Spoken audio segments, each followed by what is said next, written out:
Welcome to a podcast from Beneath. Tonight we'll be discussing Mandy. As always, I'm Carrie. I'm here with.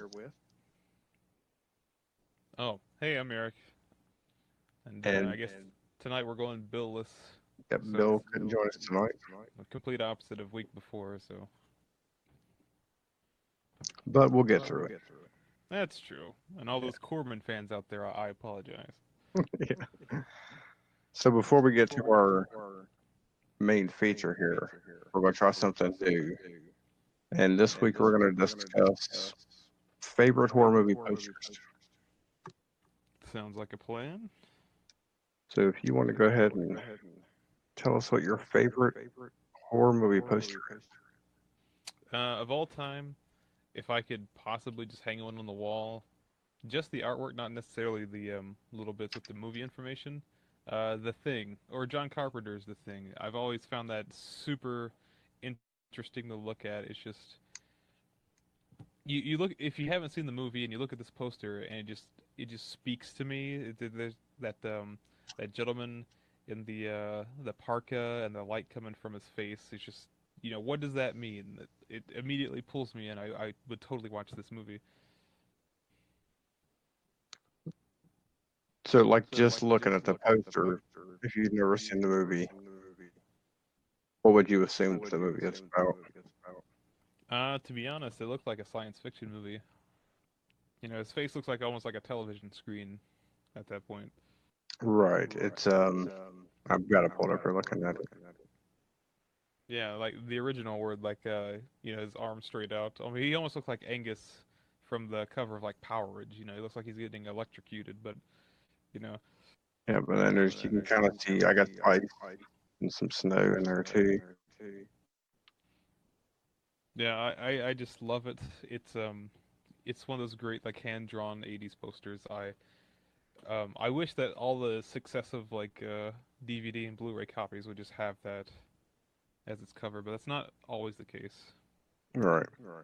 Yeah, they always do want to add other things to the DVDs for like I guess they think they'll sell better Well, I if mean, they show more of the if you buy movie. the movie, if you're like me, I have movies that I have multiple copies of, multiple versions of, so, you want to mix it up, I guess. But that is by far the most interesting and just pleasing to the eye, for sure. It's so good. My pick I had to give a lot of thought to, and I wasn't trying to pick a movie that would be like my favorite movie Yeah. and just say, oh, that's the poster that I like. But this poster here always stood out when I seen it, and that's the Evil Dead 2 poster with the skull that still has the eye. Oh, and the eyeball. Yeah, Oh yeah, that's I think the DVD that we have has that original artwork on it, and it's super creepy too, which it is. it almost like is a complete contrast to what the movie actually is. It's a little hokey and a little bit campy and funny, whereas like the cover totally would draw a horror movie fan in. Let's say if like that thing was like it was on the VHS at the local Blockbuster, you would definitely pick that up just because it looked crazy. Right. And I always remember seeing this poster hanging up in the video stores, and it definitely was creepy looking and got you to rent that movie. Yeah, and then you have like the like furthermore you have like the cover of Army of Darkness where he's just like standing on that plateau with his shirt ripped open. He has like 16 abs and a chainsaw. Complete contrast. Yeah, I think that the Army of Darkness posters were a kind of a rip off or an homage to like the National Lampoon movies. Oh really? That's That's what they always hilarious. remind me of. Man, that's like that means there's like a chain of command. So you have like National Lampoon, Evil Dead, Doom, and so on and so forth. Like it's just what they remind me of when I've seen them. No. I mean, I could definitely see that. Like, I would have taken your word for it if you told me. I'd be like, yeah, totally.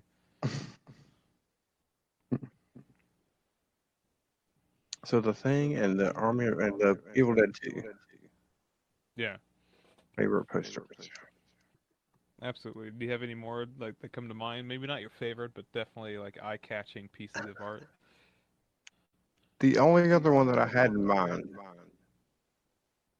was the Demons 2 poster, and I decided not to go with that one. I'm gonna look that up quickly. Demon's Dose.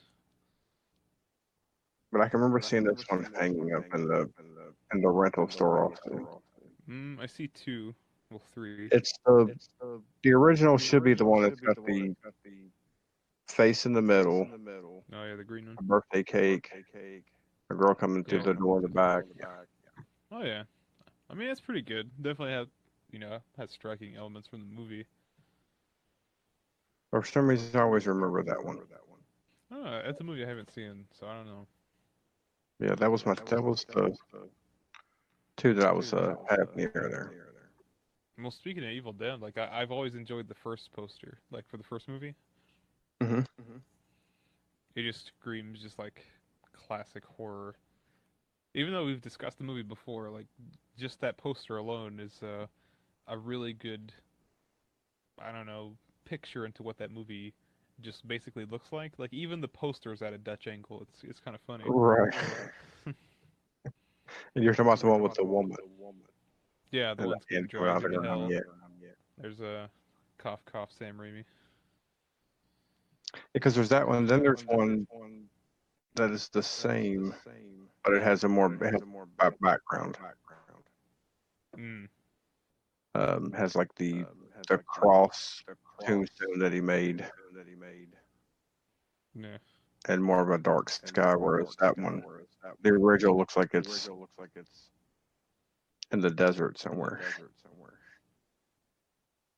I don't think I've seen those. I think I saw the one that was just like a production photo of Ash with his shotgun or his rifle rather. Yeah. Then there's the one where he's got his chainsaw above his head, and the woman standing behind him. Yeah, that's pretty neat. And there's of course there's a bunch of other classic ones that everybody's seen, like Halloween, The Exorcist, which which is basically just like a screenshot from the movie. From the movie. Yeah. Yeah, but I feel like in the Exorcist case, like that whole movie's a little special, just across the board.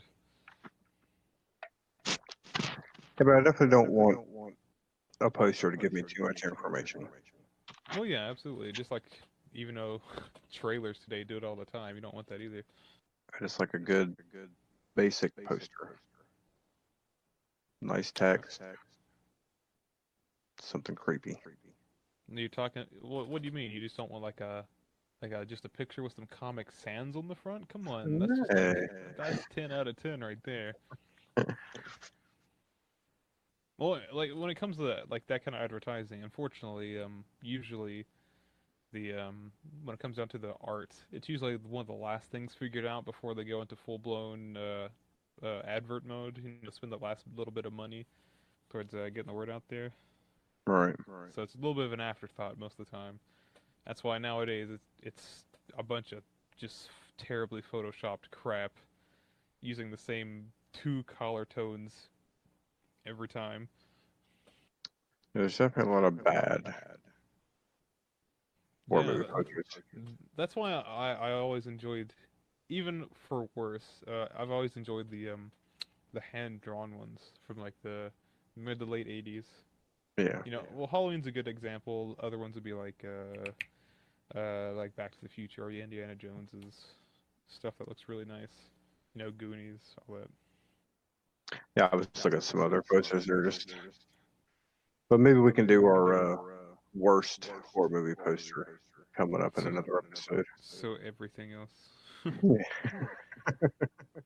Yeah, I'm going through a whole bunch. I'm looking at a list that are considered like the 75 best of all time. And there's some weird ones in there, and some low budget ones for sure.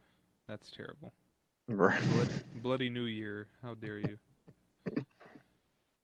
Shopping Mall's good. Dawn of the Dead is classic. Yeah, Dawn of the Dead's really good. Yeah, that's it. That's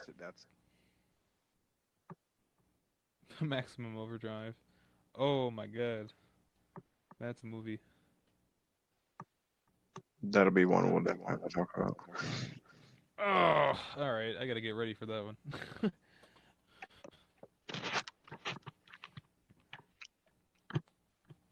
But yeah, we can definitely do a worst movie poster. That'll be fine. Like I'll see. I'm just gonna see what garbage I can just cough up. There's gotta be All right. some nonsense somewhere. All right. So Mandy, 2018. Mandy. Yep. That's probably the first movie that's come out this century that we've talked about. That we So. talked about. Yes. So I guess we'll do spoiler warning. If you haven't seen this Uh, movie yet, we're gonna spoil it. if So you you know. haven't seen this movie yet, please watch the last hour of it. So this was written and directed by Panos Cosmatos. I hope I'm pronouncing his name right. It definitely seems like a movie that was the brainchild of a person who pretty much did everything. Yes. It's the movie is consistently toned, and the visuals reflect that as well. Man, this movie's gorgeous, by the way. Like I watched it on my phone. I streamed it from Amazon, and it still looked fantastic. Like Yeah. the cinematography, excuse me, the cinematography is quite fantastic. Yeah. So this stars Nicolas Cage, Andrea Riseborough, Linus Roach. Yeah, it's a toughie. Yeah. And I'm just gonna read the information movie database synopsis here. The enchanted lives of a couple in a secluded forest are brutally shattered by a nightmarish hippie cult and their demon biker henchmen, propelling a man into a spiraling, surreal rampage of vengeance. Yeah. I think it's just as good as any description that I could have come up with. So, Well, I mean, let me. I'm curious. What is this movie filed under? Because, I mean, this isn't action horror really. thriller. I don't think this is a horror movie. This is I just a don't. revenge thriller. I mean, I mean that's it's one of my favorite genres.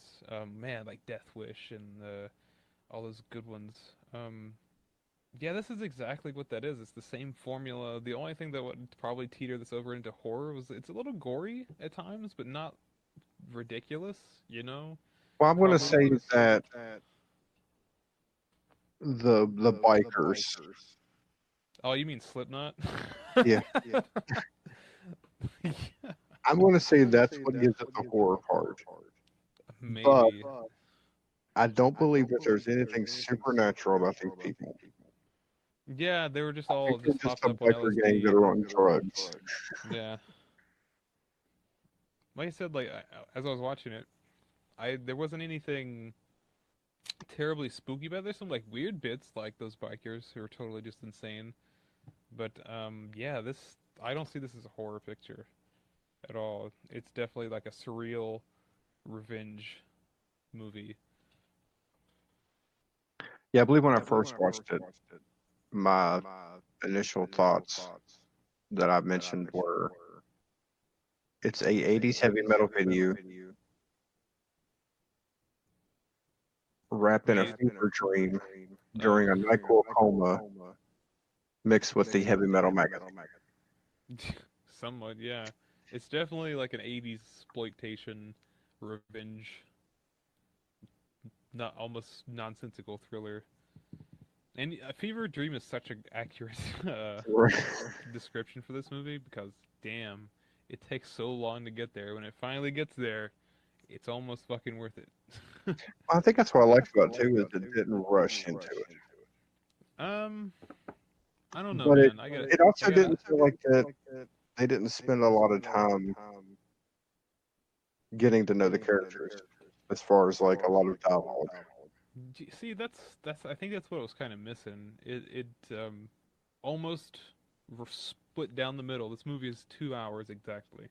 Split down the middle are these two halves of the movie. There's almost like no middle act. You have all this. I not almost not really introduction, but a lot of mood setting, a lot of atmosphere building, and to be honest, my opinion, this could have been like a 90-minute movie, and it would still have the same impact. There was a lot of slow crawling at the beginning, just to get to that part that we all kind of wanted to see. And during that hour of just mood building, there wasn't a lot of character building. We didn't get to know too much about Nick Cage's character or Mandy really. She just likes books. She talks about space a bunch. She's an artist. Eh? She works at a convenience store.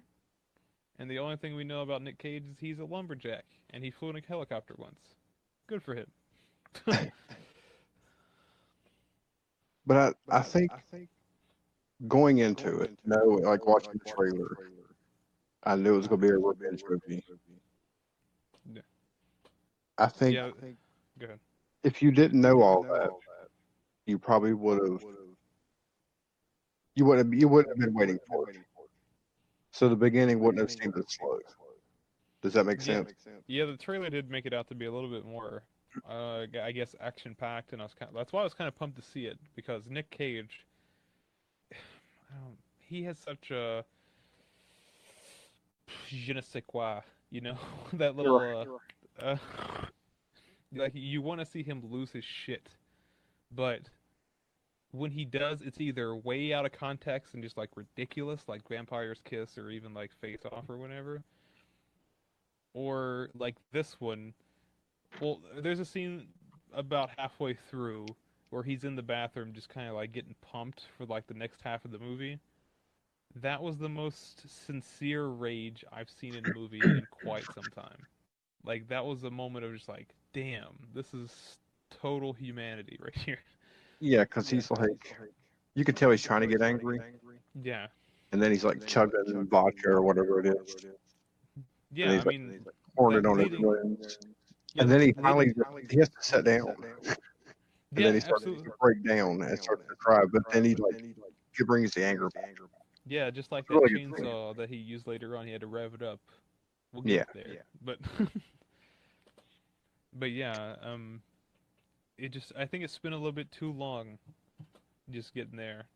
but see, I think that to me there wasn't a lot of dialogue, so it didn't seem as long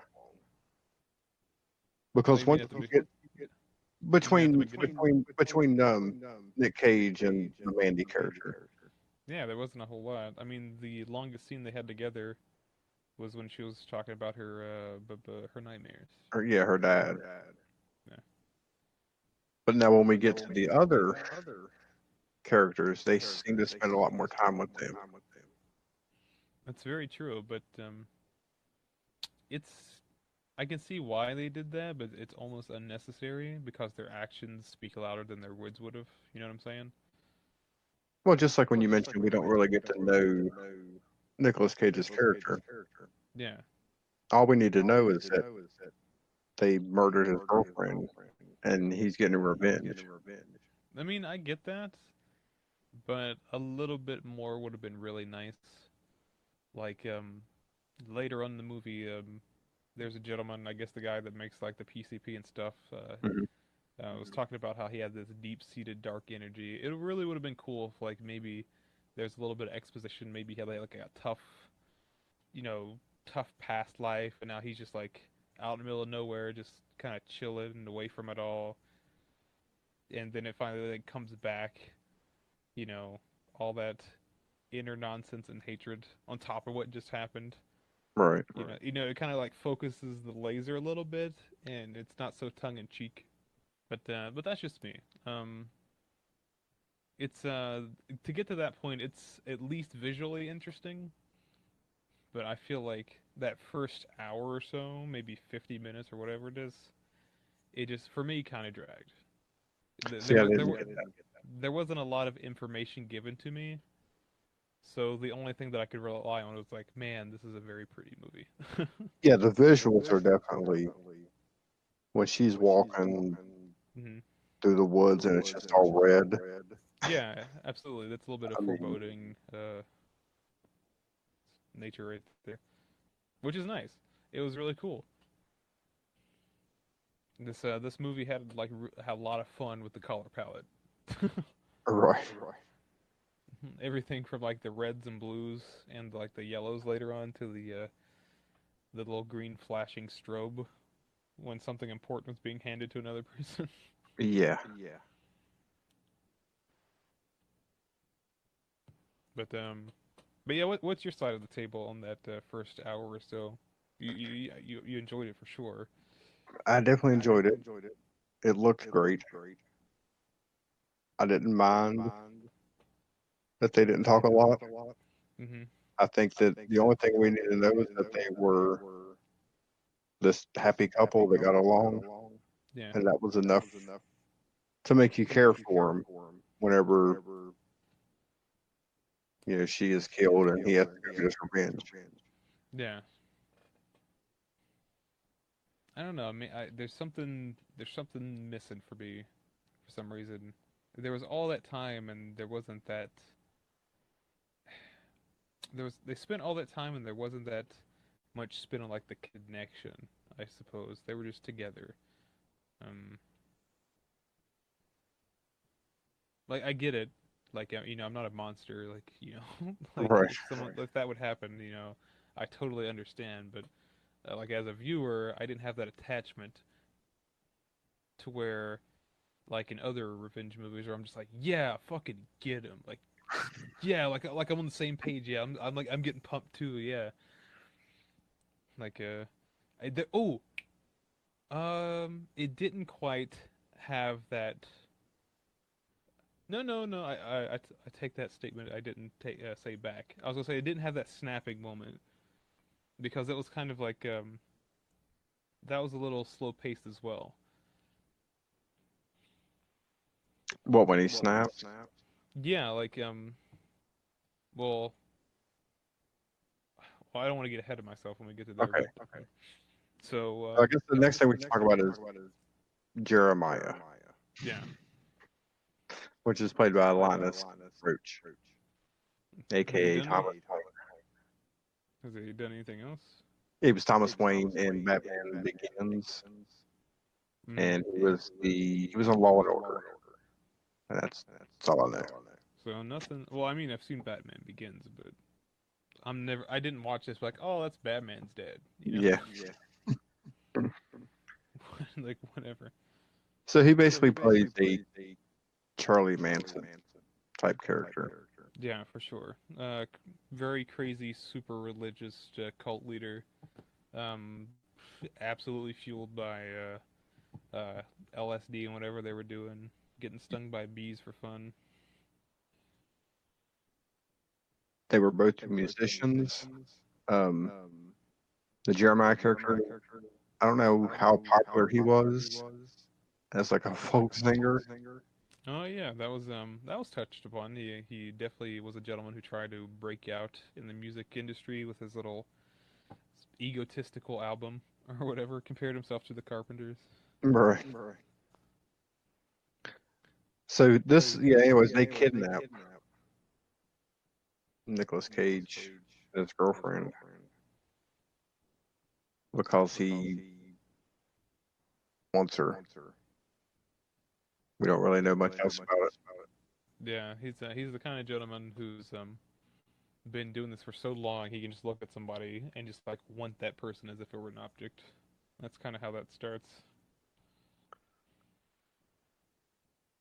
Oh, we should go back to because we completely skipped over when they used the flute from the Ocarina of Time. Oh yeah, that ocarina. It looked like it was made of pumice or some kind of volcanic rock. I was just like, what is this crap? But I guess there's like a group. But until you get further in the movie, you Yeah, just assume that there's some demons. They that's they would that's have to true. sacrifice. Um, So yeah, the the Goblins, Oh, go ahead. Sorry. they play this flute, and here comes this leather and spike clad biker gang. Yeah, it's so weird. Like this religious cult has a magical ocarina, and when they play it at night, like Slipknot just comes out of the forest as like an extra mystical muscle. to help do their little dirty deeds and stuff. But in order to like have everything all, I guess, even on each side, every time they have to call these guys, they demand sacrifice. Which in this case was a portly gentleman with ramen style hair. Yeah, so the gang, I don't know what to call them. I'm just gonna call them a gang. Slipknot. Yeah, and a couple of the Jeremiah followers basically break into Nick Cage's house and they Yeah. kidnap him. No, just to backtrack a little bit, they found her because she works at this convenience store, supposedly, I guess, in the town that they're located or in and around. And one of the women from the cult kind of grilled her a little bit and got a little information about her. So they found out where they lived specifically, and a very hard nod to Friday the 13th, but they lived on Crystal Lake. Crystal Lake, yes. I was wondering if you picked up on that. Oh, absolutely. So they said that, I was just like, all right. Like like it was just one of those things. It's like you can't get around it. Like it's obviously what it is. I just wonder if it was because there's not a lot of other horror movie references Um, other than the movie they're watching. But I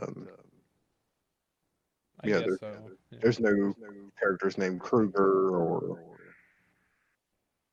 So I just wonder if it was just they just called it Camp Crystal Lake. Yeah. I was talking with my buddies at work because he had seen it before I did, Mm-hmm. and he didn't ruin anything for me. But one thing that he kind of hinted at as maybe a reference is towards the end. We'll get there, but there's a moment where he picks up a chain and he swings it around, and that might be like a Ghost Rider kind of like thing or whatever. A little hint.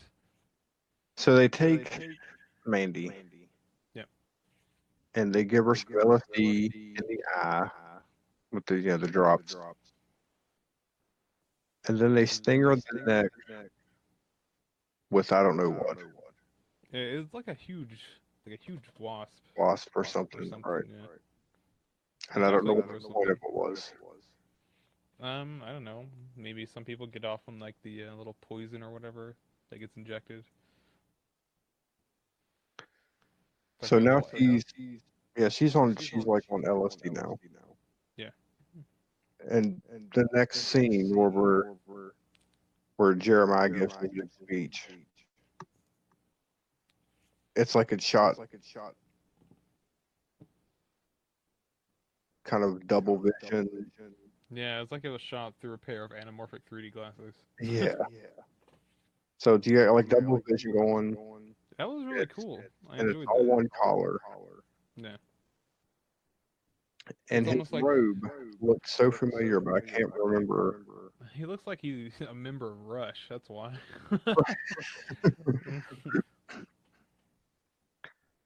But I couldn't remember where I'd seen it before. um, I don't know. It definitely has that like 80s glam kind of look to it with the big shoulders, and it comes down like an X over the chest, so it's kind of like a Mhm. kimono. And there's a really cool scene where he's talking to her, Hmm. and all we see is his face, just close up of Yeah. his face. I And I wonder if as that's he's because talking, oh, go ahead. her Sorry.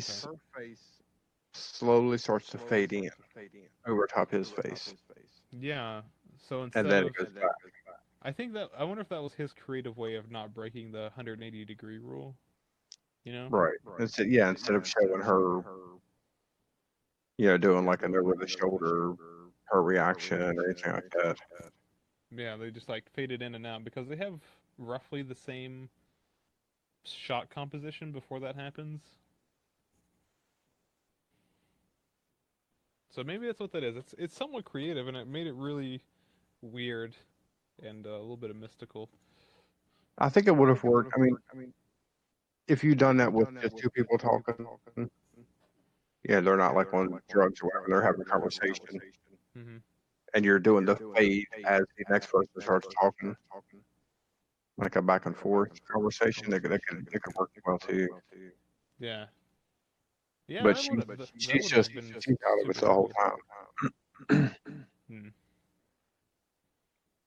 I mean, you know what? The whomever that gentleman that made this movie, he probably had that idea first. I could just fade back and forth, and he's like, Mhm. "Well, just do the face," and he's like, "Yeah, that's weird. Just, like, keep it right there." I think it was what made it even the two actors, their eyes almost matched, Yeah, that's true. and If you you really ever, couldn't tell if it I was was gonna. fitting in or not. Oh yeah, it was very slow and subtle. The only difference, well, the striking difference is that she had that scar on the left side of her face. Yeah, but it took almost to the mouth before you're like, okay, that's what's going on now.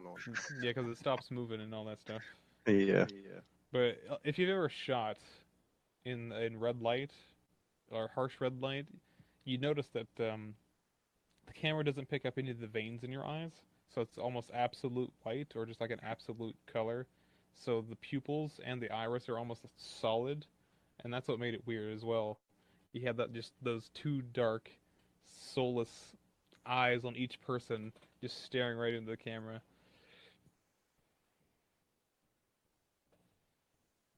So that made it like super spooky, like they were just staring into each other's soul. Hmm.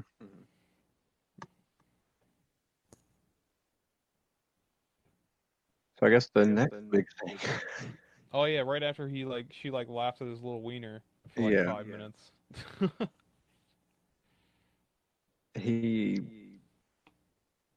I guess he loses it because she's laughing at him, laughing at his music. He's Yeah, basically standing there completely naked. yeah, his ego has been shattered completely. And I think at this, that's when we cut back out to Nick Cage. Yeah, They have him tied up to the fence with barbed wire. yeah, so I was gonna say Slipknot and the gang go back to the house to take care of Nick Cage, because that's his name in the movie, Nick Cage. Yeah, And Red yeah, Miller.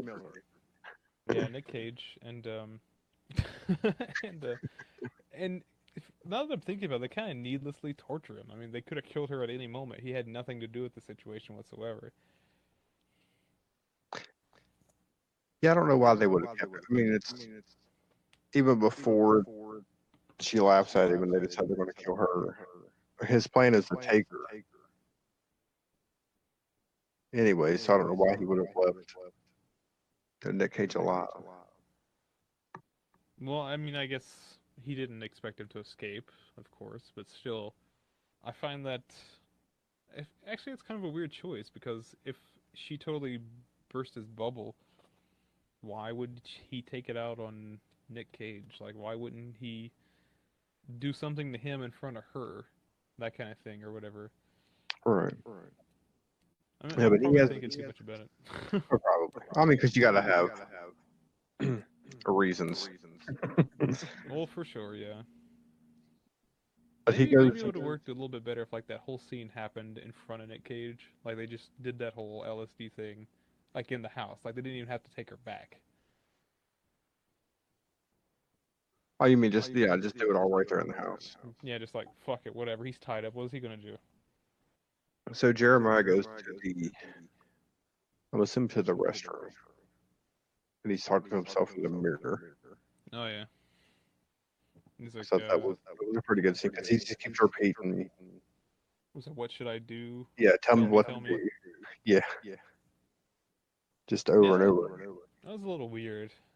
And for some reason, every time I saw him on screen, it's like that should be like Thomas Hayden Church or something. Good old THC.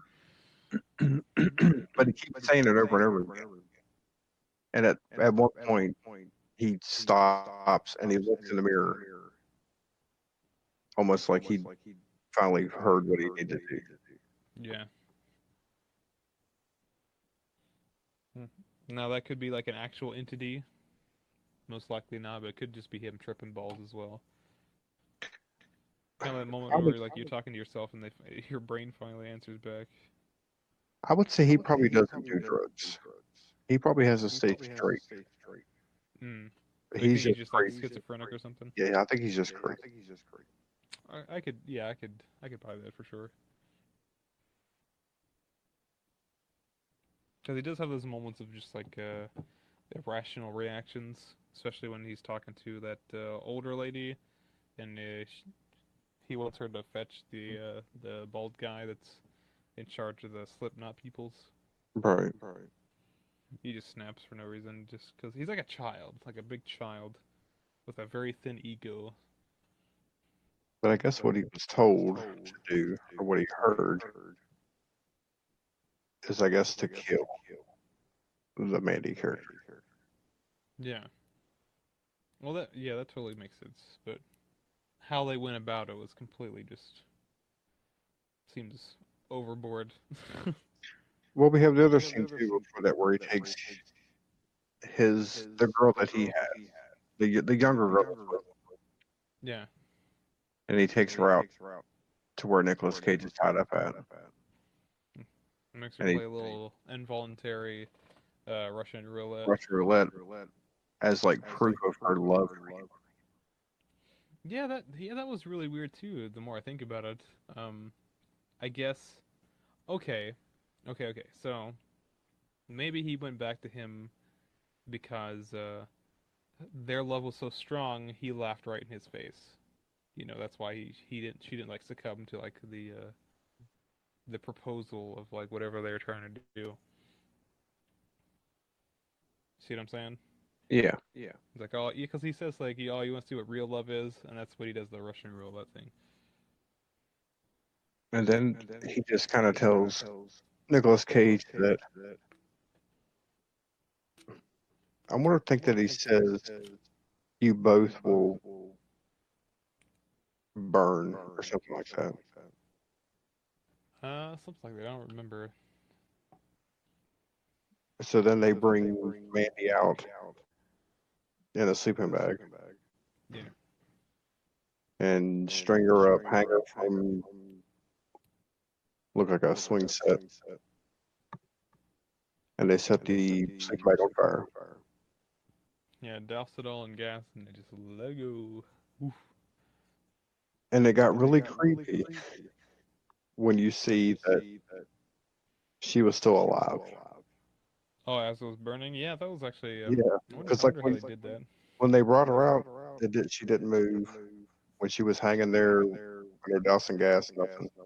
Yeah. Well, she was Once it probably goes up still. in, I was gonna say once she's it probably goes up still in tripping, flames, right? then she starts like twitching and like kicking, Yeah. and that got kind of creepy. That was definitely a good kill.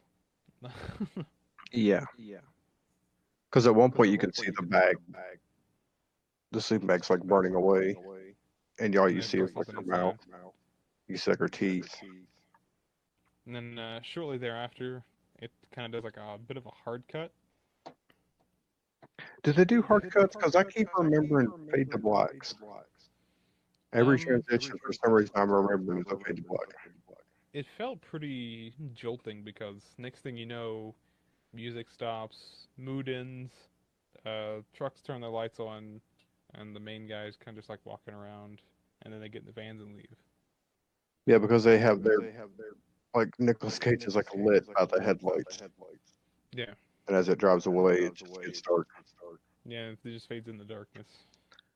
But I did like the where they done a lot of fade to blacks. No, there's a lot of that. Yeah, There's a lot of smooth transitions and stuff, and dimly lit areas, I think it. tastefully lit I areas, think I it should fit say. this movie.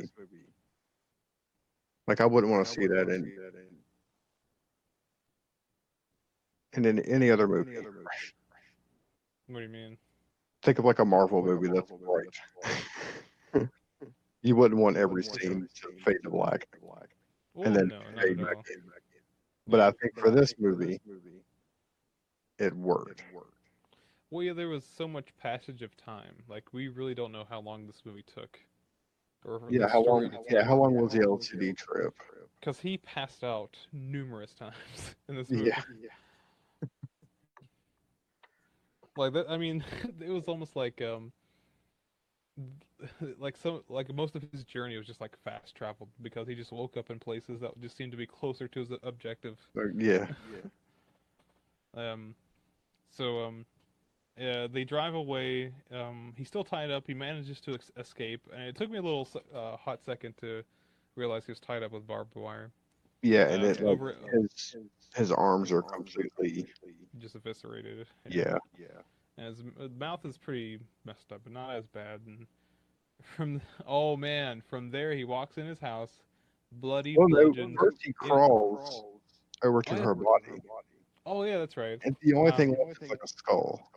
yeah, but it still has like her face there a little bit, and the wind's blowing. Well, it blows He has a away. little moment with her, and then it turns to ash completely. So I would say for that entire body to burn away like that, a lot of time had probably passed. Oh yeah, absolutely. Must have been smoldering for a good while as well. Yeah, so he crawls into the house or walks into the house. Go ahead and Oh yeah, continue. he walks into his house in his tidy whities, and he has a very human moment where he's just been through this emotional trauma. It's kind of just like bouncing around in his brain. He stumbles into his living room. You know, he picks up his like his favorite shirt and stuff, and the TV catches his eye, and just a, the random commercial for macaroni and cheese uh, Cheddar Goblin. product or whatever. Yeah, the Cheddar Goblin, which has 60% more cheese than the competitors. Yeah, It's just so good. Just this puppet just like barfing mac and cheese all over. Just and they're because just I like, guess the kids are mad yeah. because he ate all of it. So he just spits it back out into their bowl and all over their head. it's it's such a thing. It's one of those things that just turns into like a T-shirt that you find somewhere. Well, I was telling somebody before there's a kit you can buy. It's the Mandy viewing party kit, and Hmm. it comes with a box of cheddar goblin macaroni and cheese. Oh, it's amazing. Because I know you could get like beanies and stuff already. I was just like, God damn it, just damn it. But did you notice at the end of the commercial? I mean, it's this funny commercial. This funny weird puppet's puking macaroni and cheese on the kid, Yeah. and then when he's raising up out of the macaroni and cheese, it's slow motion, and the puppet looks more vicious than it did before. Oh, I didn't notice that. Because like right when that ends, he just cuts back to Nick Cage. And he's like, "Huh, Cheddar Goblin." He just walks away. The acknowledgement is what made me die laughing.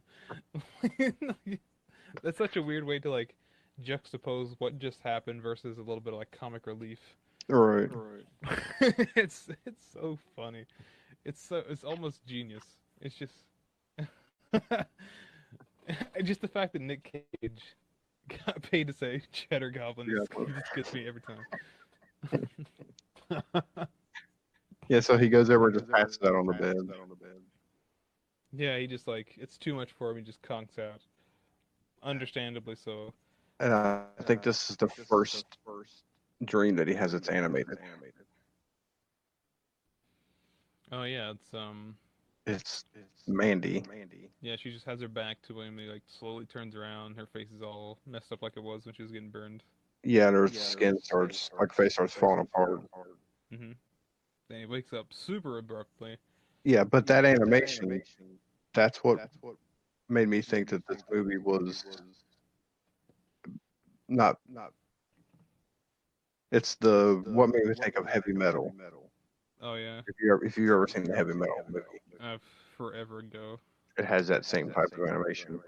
I remember that animation being a lot less fluid. This is actually kind of nice.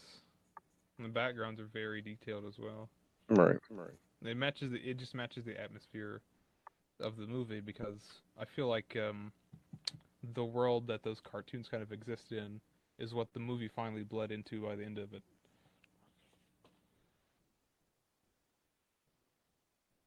I just wonder who done the animation on this one.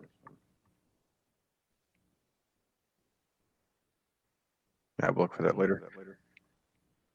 Yeah, so when he wakes up, this is when he stumbles into the bathroom. Oh yeah, I mean this is the part where it's probably my favorite part of the movie, It's even though it definitely only gonna lasts be. for like 2 minutes. He goes in to the bathroom. He just stumbles in. He's still just rattling this whole situation in his brain. He just kind of searches around a little bit, and he finds this like I don't know why he had a thing of vodka in his bathroom, but he does. But And you the know 80s. the yeah. Oh yeah, we'll get to that. Oh, it's just the '80s explanation later on. But yeah, he starts like getting trying to pump himself up because he just totally knows he has to get revenge, but he's got to like get out the sad and make room for the mad, if that makes sense. So he takes huge swigs of the vodka, gets pumped, takes it again, pumps up, he's screaming, he's just like that guttural kind of like angry screech. But he has that moment of like it's too much. It gets to his head. He almost lightheaded, and he stumbles back to the toilet and just kind of like it all crashes in again. He starts to break down and cry, and you know reality sinks right back in. I noticed when he was chugging the vodka, he put his hand to his throat. I couldn't Yeah. figure out what he was doing. I think he was just trying to keep it clear, just to push it down. Maybe But I don't know. yeah, yeah, it was definitely a good scene. He even tried to splash it on his wounds for whatever reason. Right. But when he's sitting on the toilet, the camera does this weird like zoom in and then zoom Yeah. right back out, almost like you're trying to approach him, but then you Uh, realize he's not done yet, so you step back one more time. I have a feeling that was all improvised, that whole scene, just because of where the camera was sitting. I think that's where it was just supposed to be the whole time, and I think the director or whomever had the camera at the time just they kind of figured that out. They had a moment right there. They had to emphasize. As Nick Cage was doing his thing, they saw that it was special, and they just kind of like crept in with the camera and kind of like backed off a little bit because they thought he was going to get up again, and then it went in even further after he broke down into like nothing. It definitely fit though because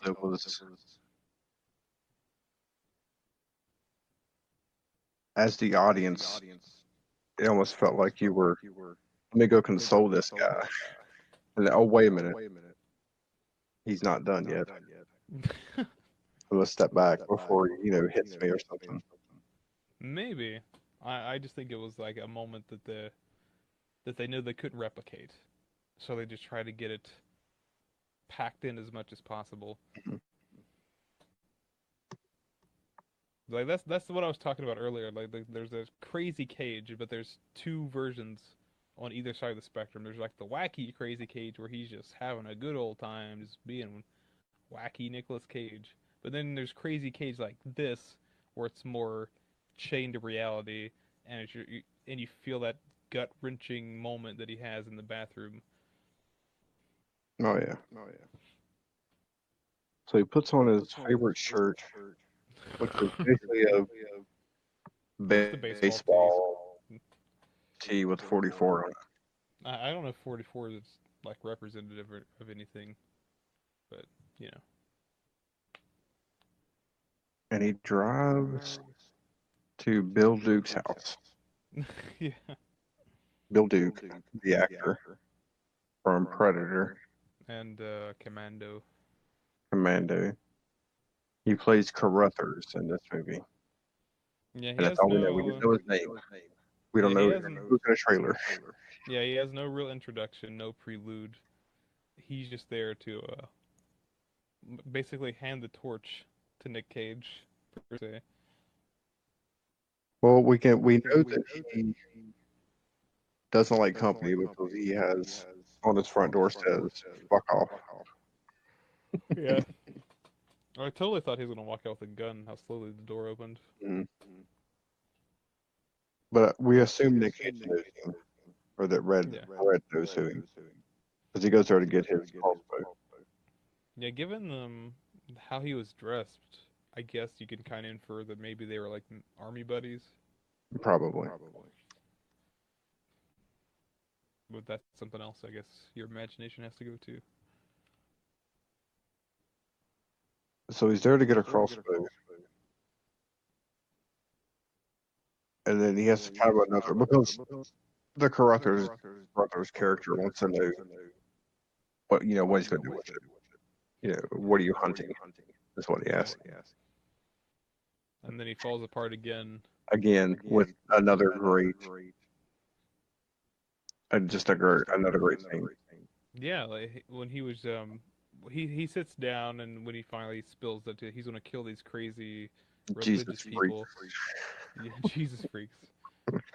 He's just like, oh, they burned her. That's and going all crazy trying to just convey to him or convey to what's his name to Crothers what had happened. I guess the night before, or who knows when it happened at this point. Yeah, because I mean he's not. He's got his hands bandaged up. Yeah. I'm not sure how much time has passed. Uh, Even still, um, the guy doesn't even flinch. He's just like, yeah, okay, well, this is what you got to do. This is what I know, and you're probably gonna die. Yeah, because whenever he mentions the crazy demon motorcycle gang, Yeah. Oh, black skulls. Black Skulls, so Yeah. Carruthers knows exactly who they are. Yeah. And, he's heard around town.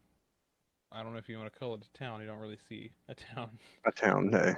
Yeah, but some weird things have been happening. People disappear, mostly just like prostitutes and maybe tourists, and Truckers. their yeah, their bodies turn up. Who knows how long later, all mutilated and whatnot. And he also says that this is when he mentions the drug dealer Yeah. who gave these guys, I guess, some really powerful drugs. Yeah, like super acid. And he said that they were after they take these drugs, they're like in pain and in hell all the time. Yeah, and so they He- kind of enjoy it. yeah, and he said the fucked up part is they enjoy it.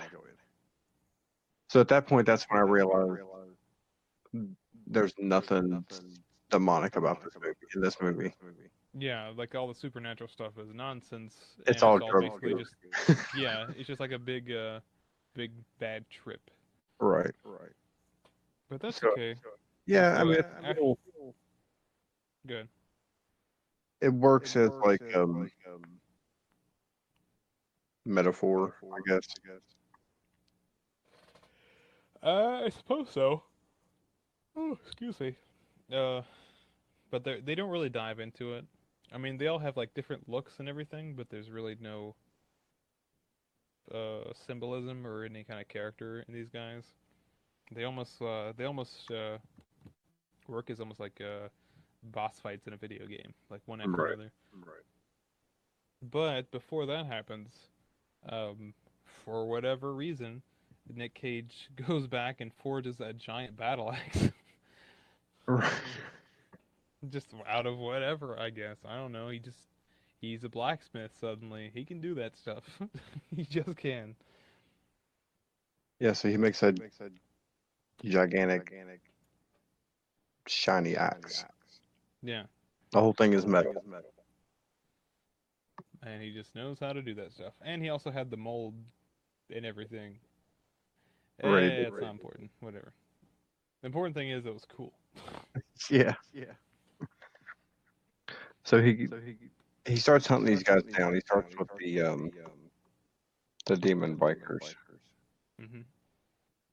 and he shoots one off of a motorcycle.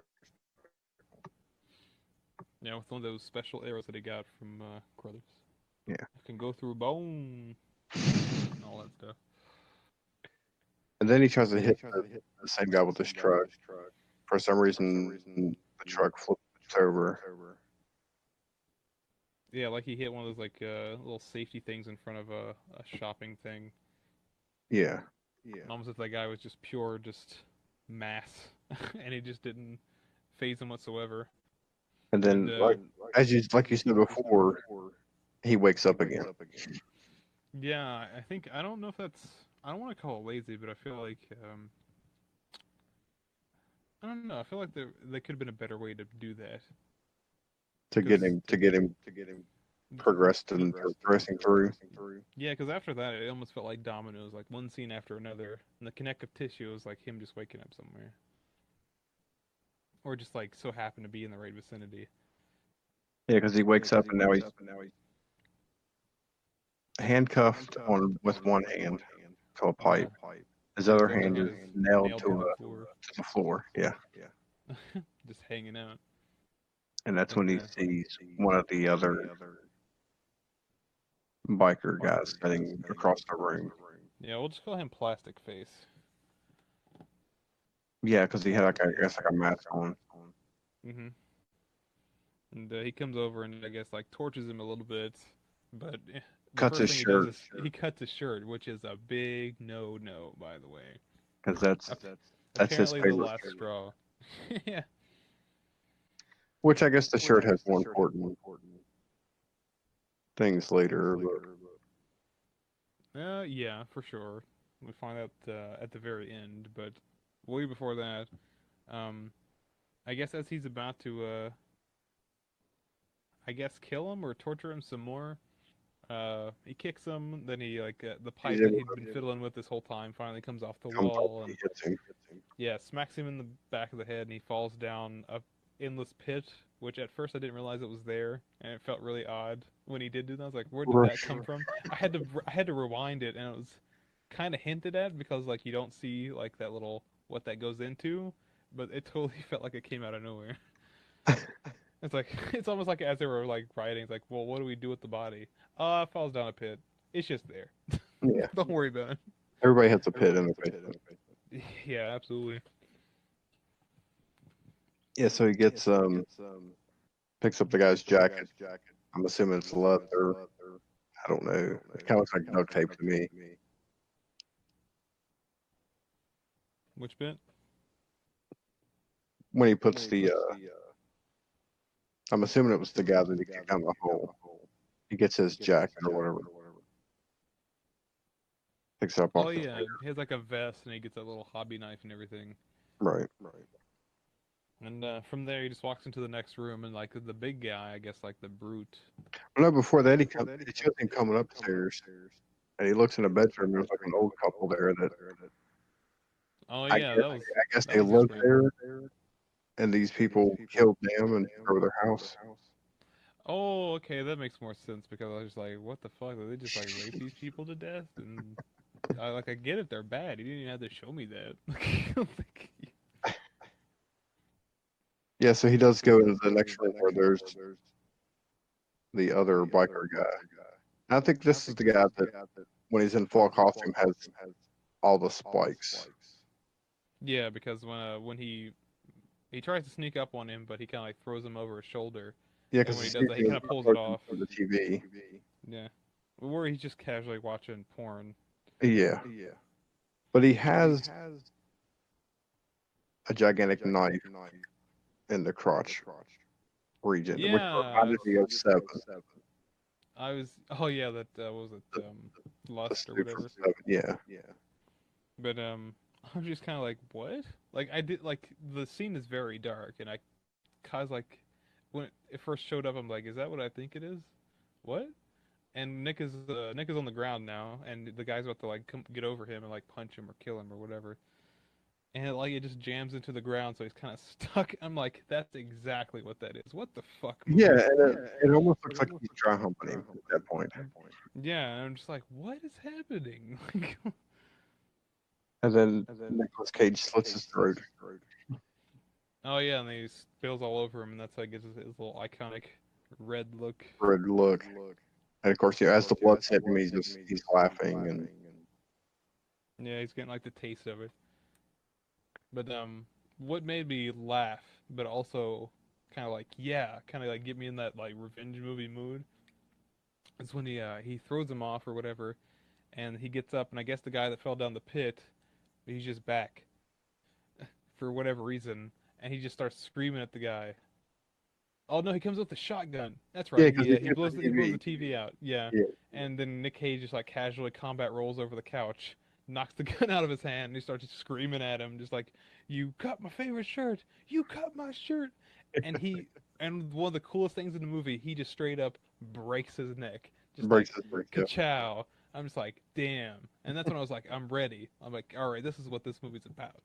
Because he had that like look of satisfaction and everything. I was like, all right, this is it. This is what I'm talking about. And then he looks down and he sees all the coke. Yeah, he just And then he has to take that was the one thing I mentioned earlier. Just because 80s, it's just 80s. there. Yeah, it's like it was on a piece of broken glass and Broken everything. glass. He just shoves it in his face. I mean, it could have been anything, but you know, And then for some reason they took his axe and they have it up in the cabinet, like up high. hmm And yeah, they so have it like he's like displayed. searching for everything.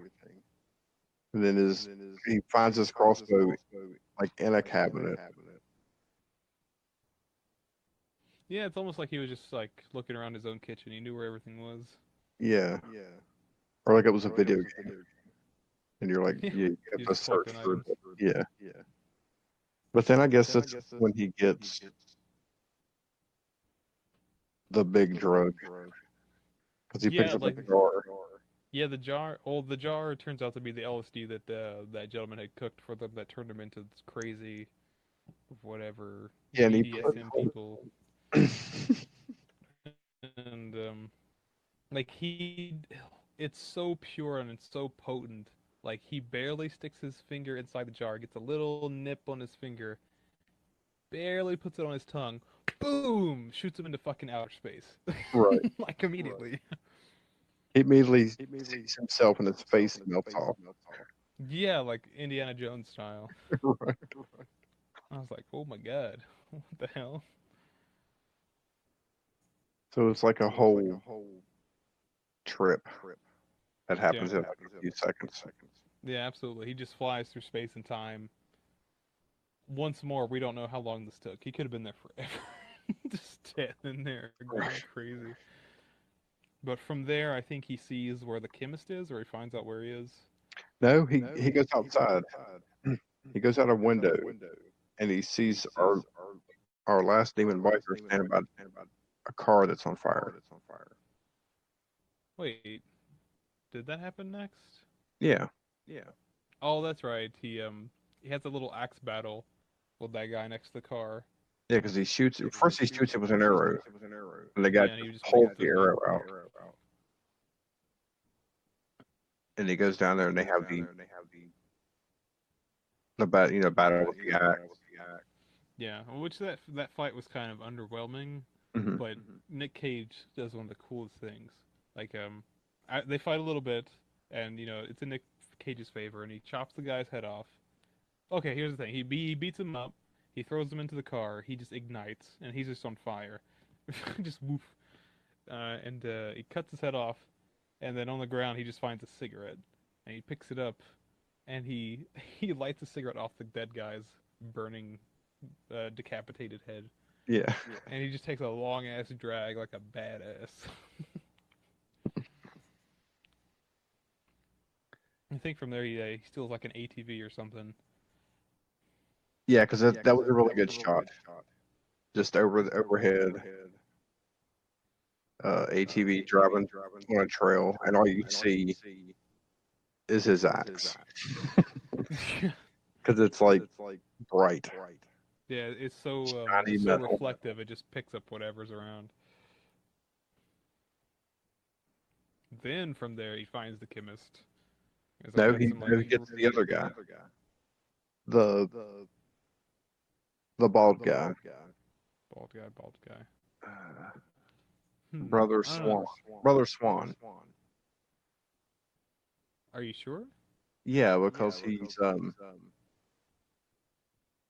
Oh, pulls him out the truck. the guy in the van. Yeah, and he like knocks him Yeah, into the tree, and then he just uses the end, like the butt end, which is also a blade which of his yeah, axe, and just like shoves it stabs in it his mouth. into his mouth.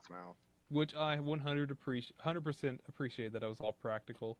Like it was Oh definitely yeah, a guy with a pipe in his mouth, just like coughing up fake blood. I never can remember. Did he kill the girl? No, he left her there because she Okay, didn't do okay. anything. Yeah, she was the, I guess, the innocent soul. Yeah. So this is when he makes it to the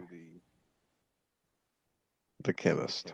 Yeah, which was a really well done scene in the Yeah, terms played of by just Richard Brake. atmosphere. I don't know who that is. He was in. I know he was in 31 and some other Rob. I think it was in Rob Zombie movies. Oh yeah. Yeah, back to yeah. You guys can go back and listen to that other podcast where we shot on Rob Zombie for like an hour.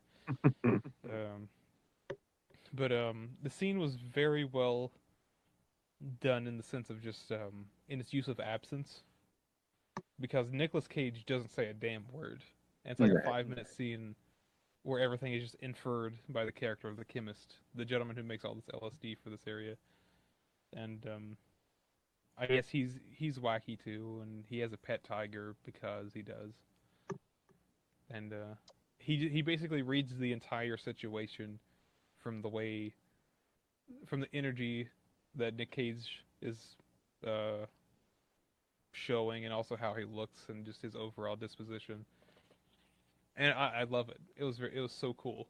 I think my favorite part is whenever Nick Cage gets to the doorway and the guy's going to reach for his gun. Yeah, Well, as Nicolas Cage is pulling up to this place, there's music playing, right? yeah. And And he this walks up guy, to the door and he's just like peering through the window, yeah, but this and he guy's going turns to the reach music for on. his gun, and then he changes his mind and he reaches up and turns off a cassette player, Yeah, which stops the music that we were listening to. So it's almost like you thought it was the score, but it was actually music that was in the movie. yeah. Which also could be like a little bit of a metaphor because it could be like the music has ended or whatever it is. The song's over. It's the coda.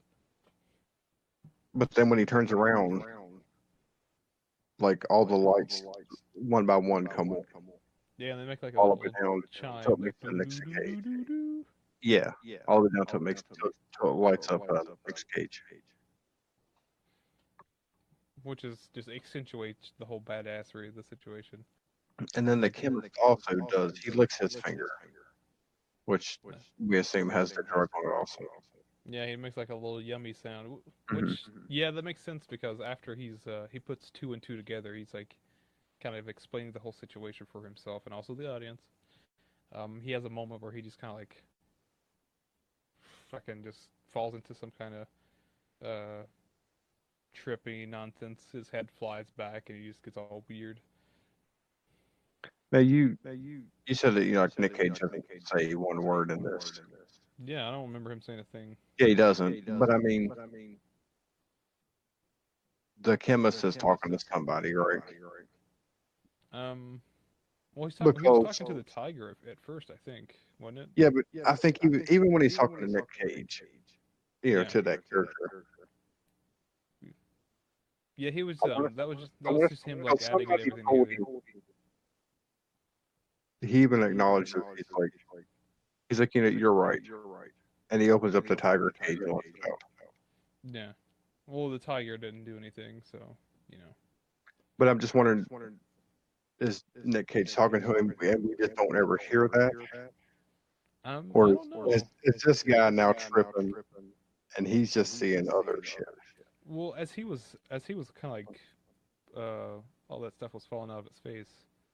It's almost like he was communicating with the audience because I felt kind of on board because the way that he was putting two and two together and after everything, he's like, "Oh, yeah, He's like, they've what did they wronged do to you." you? Yeah, Yeah, and like in my mind, it's like, "Yeah, obviously, whatever, yada yada."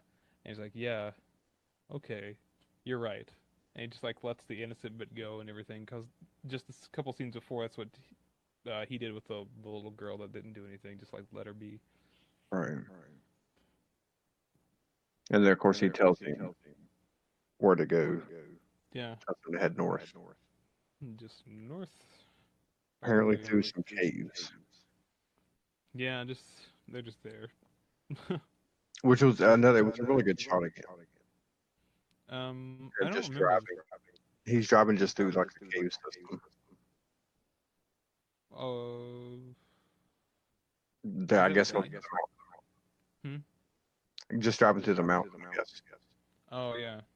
I don't remember that. Oh wait, is that the one where like he's driving and his and the lights behind him were just all red? Hmm. Okay, okay. And like it was like a really straight road. Like I don't understand how they found that. And it was super symmetrical. I was kind of impressed. I was like, man, this looks really nice. And so he comes out of the cave, and then he sees like the church. Oh yeah. But he didn't like drive up to it. It was he's like on top of a cliff or something. Oh yeah, that's right. It was a really good shot, almost disorienting because you don't get a sense of the The scale. geography. Yeah.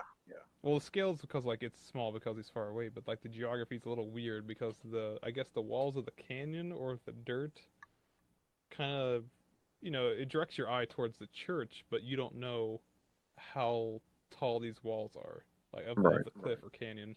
So it's kind of like it's very odd and disorienting. But I think that when he goes into the, I'm calling it a church. I don't know if that's what it is or not. But I think that structure there, there's not much to it. Yeah, it's almost like It's a it's one built out of gigantic popsicle cave. sticks or something. Yeah. But as soon as he walks in, it's a completely different story. Like he walks in and it looks like this ridiculously, I don't know, like tech noir modernized church with these like A-frame rafters and everything. It's lit in Hmm. like a purple blue or a purple red, and with that cross window in the back, just behind the podium. Yeah. And then there's And I a get book on the podium. Yeah, and I guess that's a little bit of symbolism because it's not a Bible or anything that he picks up, but he picks it up. He kind of like looks at it and he just like throws it away as if it's like him like about to throw away the person who put it there or who it was about, aka the cult dude. Jeremiah. Yeah, Jeremiah. I should know that name. I know that every like crazy cult guy in these movies have like a biblical name. Oh, that's Jonah, Jeremiah, Joseph, Jacob. Yeah, so he's standing there, and that's when this Mother Marlene comes in Yeah, and she tries to bribe him with sex. with It's like, sex oh, I'm the most what is it? because Sensual. because I have. She says, "My God, I have a vision or foresight. Hmm. Like I can anticipate your next move and all this other stuff." Yeah, and that little scene, um, well, the one right after kind of made me laugh because she was trying to describe just like giving a blowjob or whatever, like her licks or whatever, Uh, and then that next scene, Nick Cage just throws her head in the next room, and I'm just like, that's amazing because that's just like that gives like great head or something, like a joke in there or right. something. But even before that, I mean, when she's done talking, he just kind of turns and looks at her, and then Yeah, again, this slow fade to black. I guess it was just implied or whatever. Yeah, and then I just love the fade to blacks that they done in here. Yeah, but keep that in mind because the in the next room, like after he throws her head into the room where Jeremiah is, and he realizes that she's dead, like he freaks out because her head's on the He kicks floor. the head away. Yeah. Yeah, just like get it away from me. And then he goes from like the prophet, he's trying to like do some spiel or whatever, and like Nick Cage like slowly walks towards him, and then he just completely breaks down to the complete puss that he actually is. Right, and he's And offering just a blowjob. yeah, like incomplete like a mirror image of like where he was before with her in the last room. Just people just straight up just like offering head for a chance to not get killed. Not to get killed. Yeah. So then, go ahead and describe the way Red kills Jeremiah. Well, during this whole time, like he like kneeled in front of Nick Cage, and then Nick Cage took his head into his hands, and he's just blabbering like a baby, trying to get out of it. But then he has a moment of resurgence where he's like, "Wait a minute, I'm like the prophet or whatever. You kneel with me, and this whole time, Nick's hands are kind of like getting closer together. His face is getting a little bit more scrunched by the second, and to the point where his head just like pops, kind of like his eyes popped out, and just like like his brain just like squish out of his eye holes in his mouth. So he just smashes his head in his bare hands. Yeah, but before the final crush, though, Nicolas Cage says, "I'm your god now." Yeah, and then Like crush bam, his head. what a great one-liner. But from Nick Cage, I would have accepted a plethora of things. Like "I'm Your God Now" is great, but "Put the Bunny Back in the Box" would have been great. "I'm a Vampire" that's great, and just like a bunch of stuff I would have accepted. Yeah. Or like "I'm gonna steal the Declaration of Independence." All would have worked.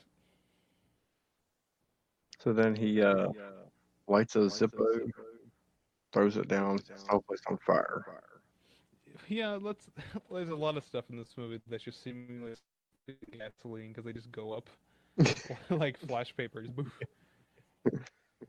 And like everything goes up, like everything catches fire. There's a really cool shot of him like walking through the tunnel to get there. It's all metal, looks like an old bunker somewhere, and it just catches flame.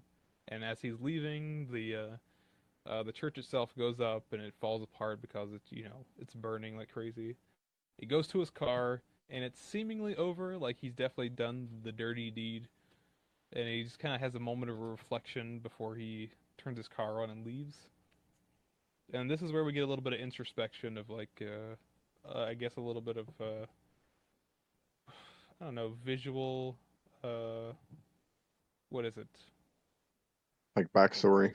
Yeah.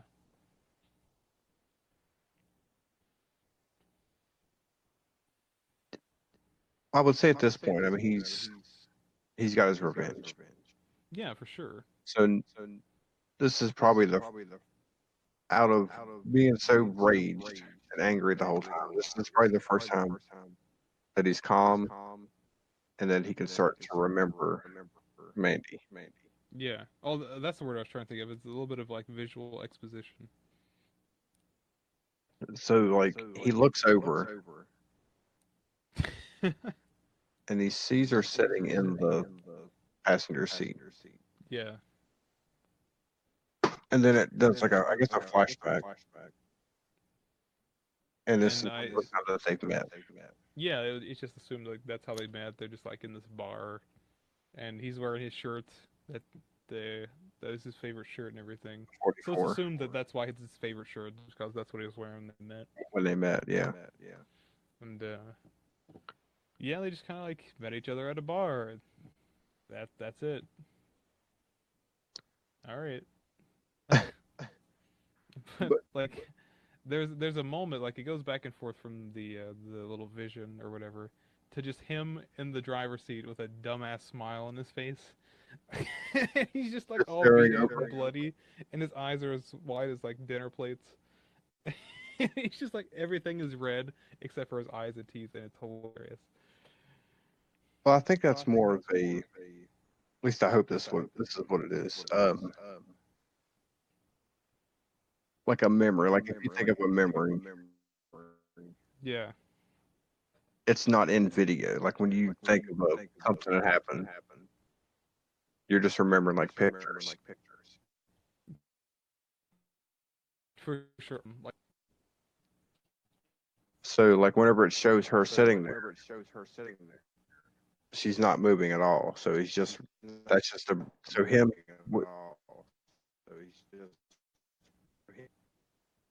what was that? his face when it's like when he's just staring off into at the passenger seat there. I think it's more of just a memory. Yeah, you said in the conversation.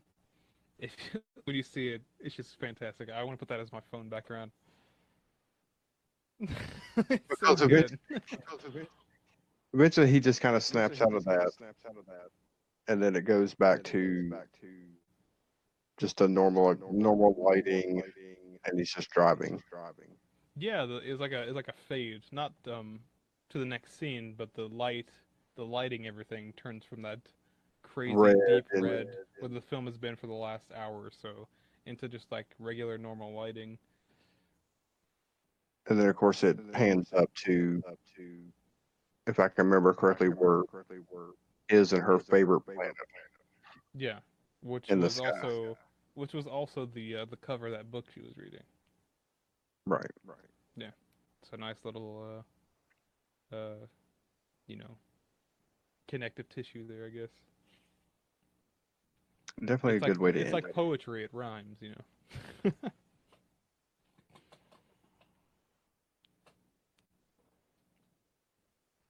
And just Yeah, like that, definitely a good movie.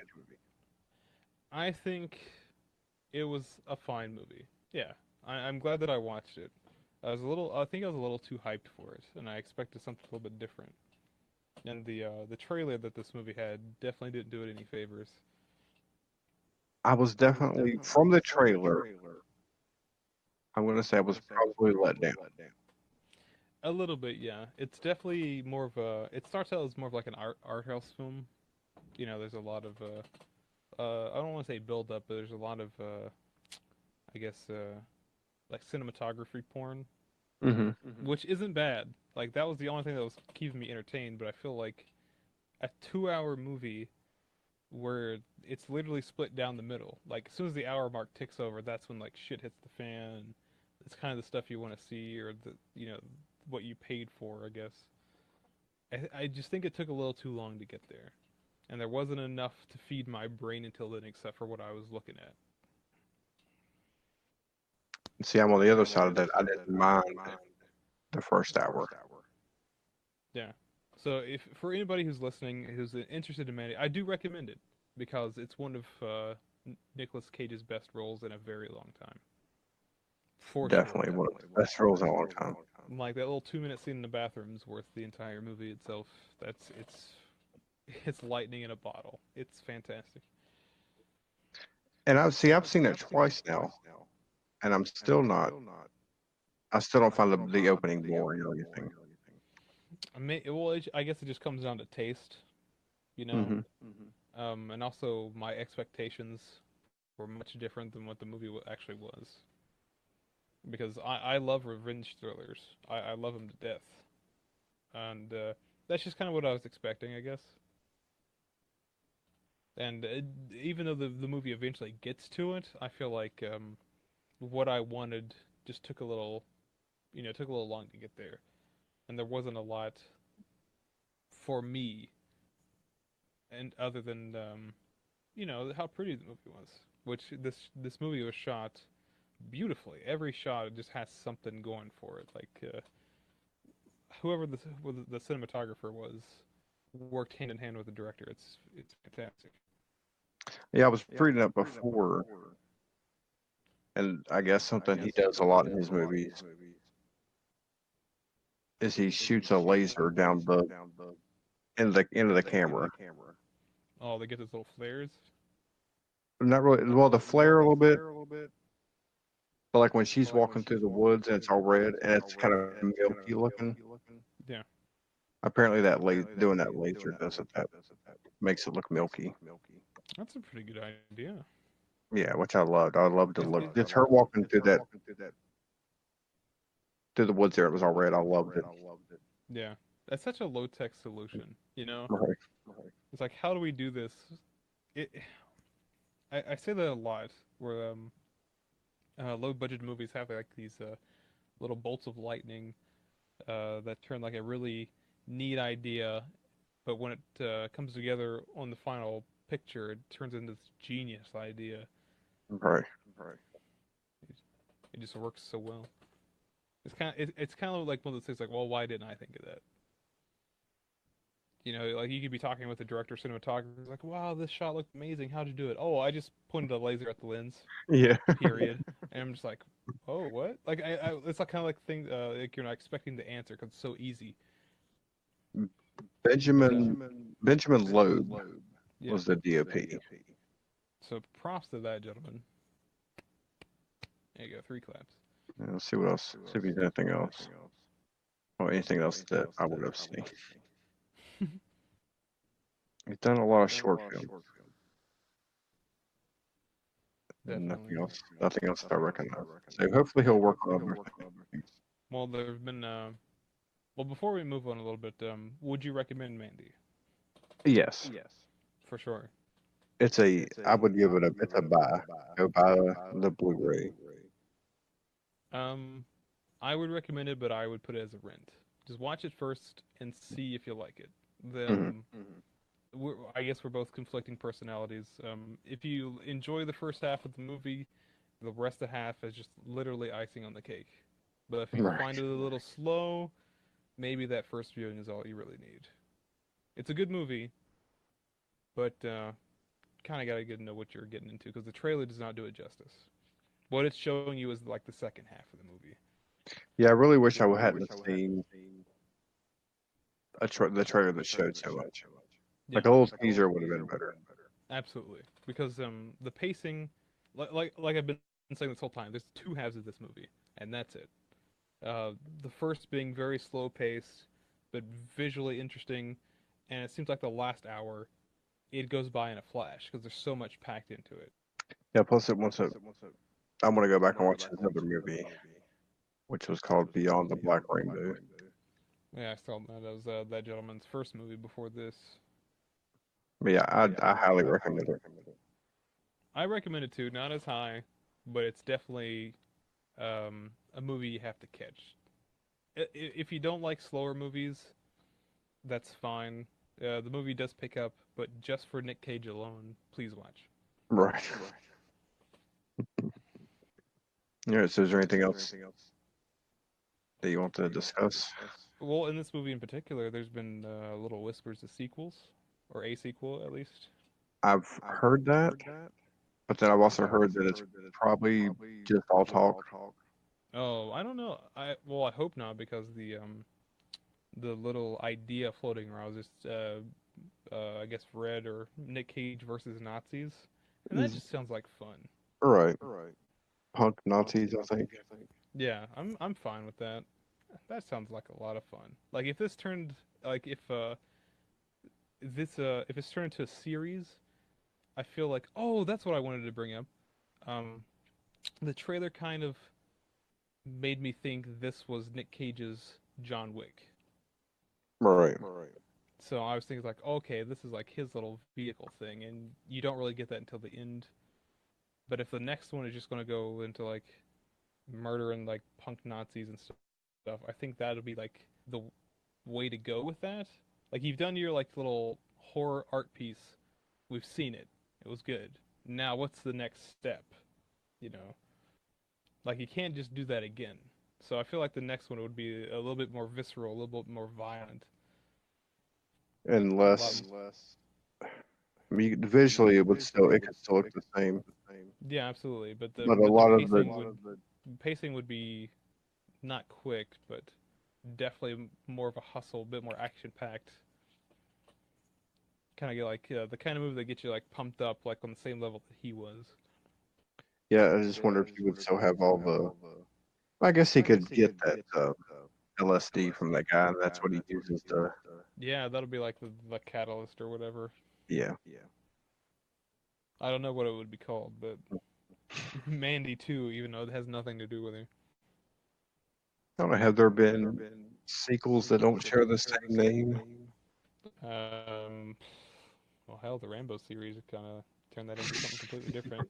So why not? You could just call it Red versus Punk Zombie or Punk Nazis. I'm okay with that. Yeah, they just like call like Mandy two, Red verse, I don't know, whatever, and Or then you like just the go third. the Evil Dead route and have it Nicolas Cage versus. I was gonna say like the second one just be like Mandy two, Red verse whatever, and then the third one just be like Red verse whatever three. Yeah. Just fuck it.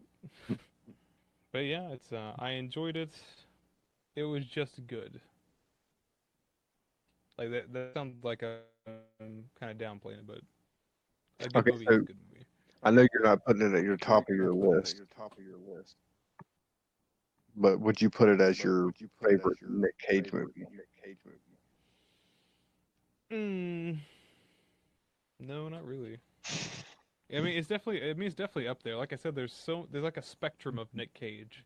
Like you have crazy on either end, and boring right in the middle. So like, you know, all those B movies that he farted out for goodbye, like Next, Bangkok Dangerous, and Knowing. Those are all in the middle because they're all trash. Right. Then you have fun Nicolas Cage, like National Treasure and the first Ghost Rider, kinda, which are they're not good, but it's just fun Nick Cage.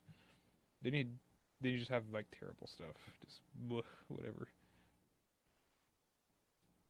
Well, there's also like good Nick Cage, like great Nick Cage. Um, like what is it? Adaptations really Hmm. good. Fuck, what was that one? That Coen Brother movie.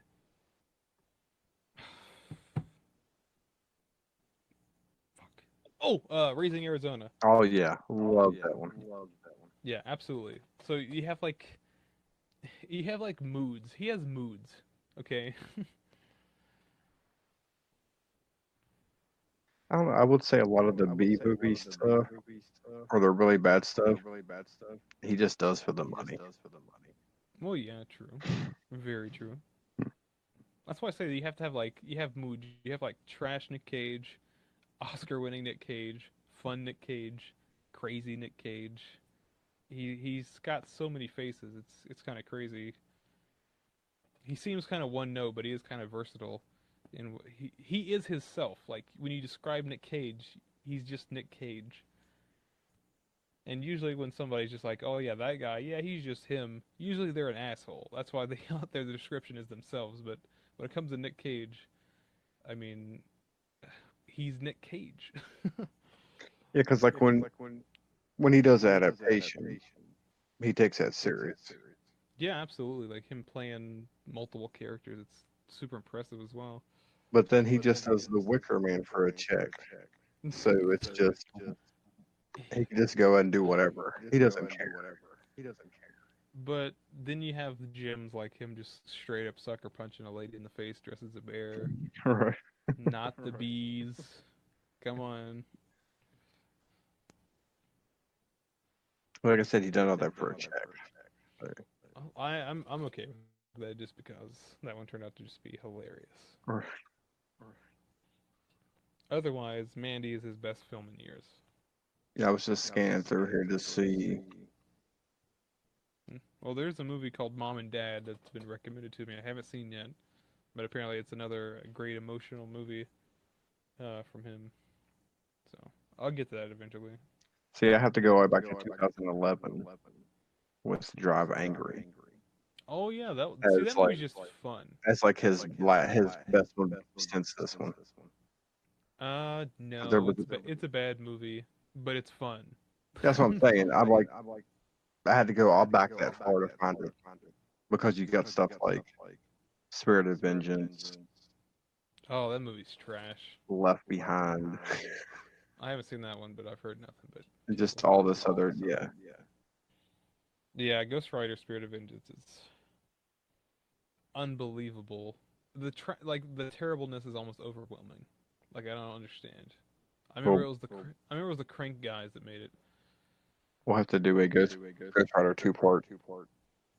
Do both movies in one episode. They're not even horror. Come on, man. It's gonna turn from like a podcast from beneath into like the Cage Cast. Yeah. Fuck. What did I sign up for? But yeah. Any other like finishing thoughts on Mandy? Just I really enjoyed it, and I guess I recommend everybody watch it at least once. Yeah, I recommend at least one viewing. See what you think of it. Because between the two of us, we have two conflicting opinions. Or at least the first half of the movie. So Definitely recommend everybody watch it at least once. So beyond that movie, any other news floating around you'd like to talk about? Nothing. There's nothing new other than stuff we've already talked about that's coming out. Although I did see the new Leprechaun trailer, Oh my god. Hmm, Let me see that it, real fast. and Is it called Warwick Davis Leprechaun did. Returns? Yeah, Warwick Davis did not come back for it. Oh well, you know. That looks stupid. And it's still billed for this year too? Hmm. When's it come out? That I don't remember. Is this like shovelware that you like drop this off in January? Fuck you, it's January.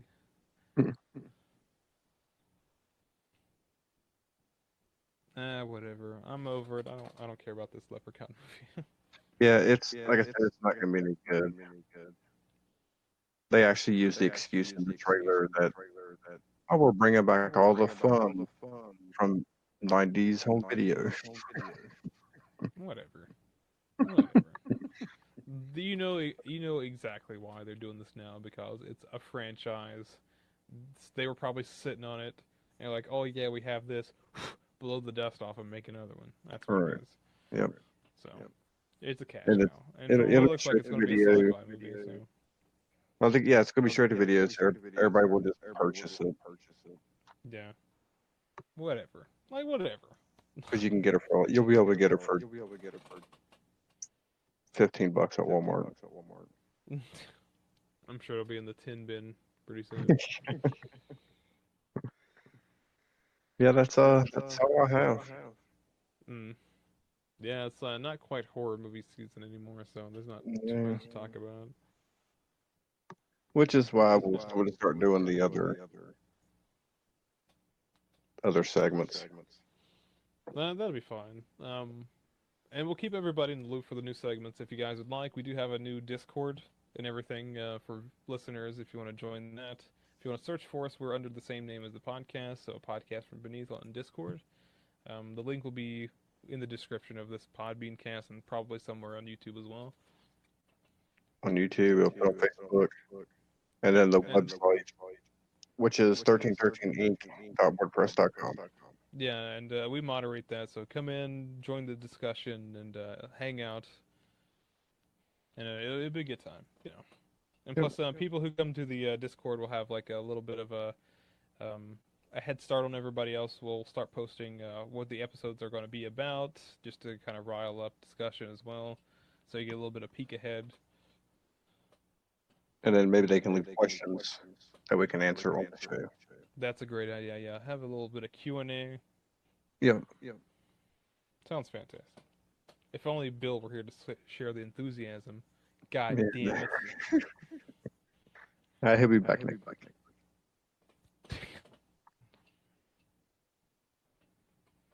Yeah. So thanks for listening again, and we will do it again next week. Yeah, absolutely. Thanks for tuning in. See you guys later.